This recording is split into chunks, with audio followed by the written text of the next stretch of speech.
இந்த தொண்டடிப்புடி ஆழ்வார் ஒரு ஸ்திதியில் தேவதேவி அப்படின்ற ஒரு தாசியின் இடத்துல மயங்கி போய் அவள் வீடே கதின்னு கிடக்கிறார்.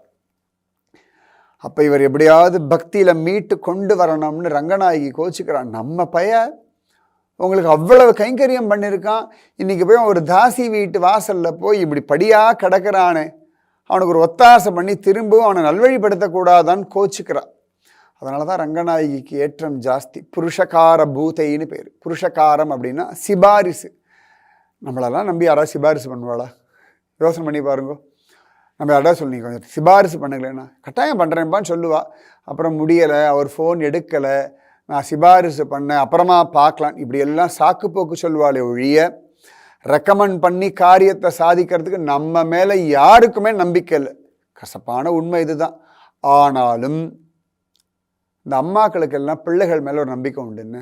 என் பிள்ளை ரொம்ப சமத்து, அவன் தான் கெடுத்தான் என் பிள்ளையன்னு சொல்லுவாள். எந்த அம்மாவும் என் பிள்ளை மோசம் சொல்லவே மாட்டான். அந்த மாதிரி ஜெகஜனனி ஜெகன்மாதாவான ரங்கநாயகி நமக்காக சப்போர்ட் பண்ணுவாள்.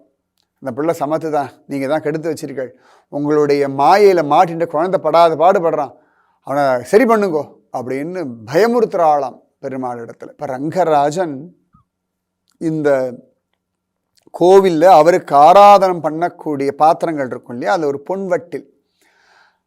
அதை எடுத்துண்டு நேர தேவதேவி வீட்டு வாசலில் போய் கதவை தட்டி கூப்பிடுறார். உடனே அவள் கேட்குறா, யார் நீ?